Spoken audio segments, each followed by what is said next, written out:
रामायण एक महाकाव्य है जिसमें श्री राम, माता सीता और हनुमान की कथा अत्यंत प्रेरणादायक और रोचक है। इस कहानी का हर पात्र अपने आप में एक अद्वितीय उदाहरण है। श्री राम जहां धर्म और आदर्शों का प्रतीक हैं, वहीं सीता समर्पण और शील की प्रतिमूर्ति है। हनुमान, जो भगवान शिव के अवतार माने जाते हैं, भक्ति, निष्ठा और साहस के प्रतीक हैं। माता सीता का अपहरण और हनुमान का आगमन कथा उस समय की है जब राम और सीता वनवास में थे। लंका का राजा रावण अपनी बहन शूर्पणखा के अपमान का प्रतिशोध लेने के लिए माता सीता का हरण कर लेता है और उन्हें लंका ले जाता है। राम अपने प्रिय अनुज लक्ष्मण के साथ सीता को ढूंढने के लिए विचलित हो उठते हैं। इस कठिन समय में श्री राम को सुग्रीव और उनकी वानर सेना का सहयोग मिलता है। यही वह समय है जब हनुमान, जो वानरों के सेनापति और पवन पुत्र हैं, पहली बार श्री राम से मिलते हैं। हनुमान को श्री राम के प्रति असीम भक्ति होती है और वे उनकी सेवा में तुरंत समर्पित हो जाते हैं। उनकी भक्ति इतनी गहरी होती है कि उन्हें अपने भगवान के लिए कुछ भी कर गुजरने का संकल्प होता है। सीता की खोज और हनुमान का लंका जाना, सुग्रीव ने वानरों की सेना को चारों दिशाओं में भेजा ताकि सीता का पता लगाया जा सके। हनुमान अंगद और जांबवंत के साथ दक्षिण दिशा की ओर भेजे गए। रास्ते में समुद्र को पार करने की चुनौती सामने आती है, लेकिन हनुमान अपनी अपार शक्ति और भगवान राम की कृपा से यह विशाल समुद्र लांघ जाते हैं। इसी दौरान उन्हें जटायु का संदेश भी मिलता है, जो रावण से संघर्ष करते हुए अपने प्राणों की आहुति दे चुके थे।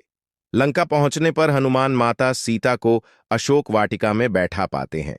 वे देख सकते थे कि माता सीता अत्यधिक दुख में हैं और श्री राम की प्रतीक्षा कर रही हैं।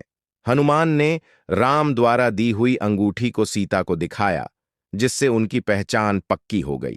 माता सीता की आंखों में हनुमान को देखकर आशा की किरण जाग उठी। उन्होंने हनुमान से श्री राम का संदेश सुना और बदले में अपनी चूड़ामणि दी, जिसे हनुमान श्री राम तक ले जाने वाले थे। हनुमान की वीरता।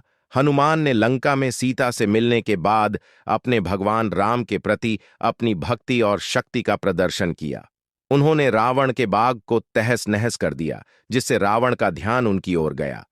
रावण के आदेश पर हनुमान को बंदी बनाकर उनके पूंछ में आग लगा दी गई, लेकिन हनुमान ने अपनी शक्ति से लंका को जला दिया। लंका जलने के बाद उन्होंने एक बार फिर से माता सीता के दर्शन किए और उनसे विदा लेकर वापस राम के पास लौटे। हनुमान ने सीता की स्थिति के बारे में राम को सूचित किया और उनके पास से मिले चूड़ामणि को सौंपा। हनुमान की इस यात्रा ने राम को सीता तक पहुंचने के लिए प्रेरित किया और इसके बाद राम रावण युद्ध का आगाज हुआ। हनुमान की भक्ति और संदेश, हनुमान की राम के प्रति असीम भक्ति ने उन्हें अमर बना दिया।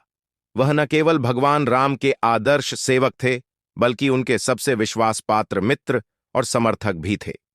हनुमान ने अपने साहस, भक्ति और कर्तव्य के प्रति निष्ठा से यह सिद्ध कर दिया कि जब आप पूरी निष्ठा और भक्ति से किसी के प्रति समर्पित होते हैं, तो कोई भी बाधा आपको रोक नहीं सकती। उनकी यह कहानी हमें बताती है कि भक्ति और समर्पण की शक्ति से असंभव को भी संभव बनाया जा सकता है। हनुमान का संपूर्ण जीवन भगवान राम की सेवा और उनके आदर्शों को स्थापित करने के लिए समर्पित था।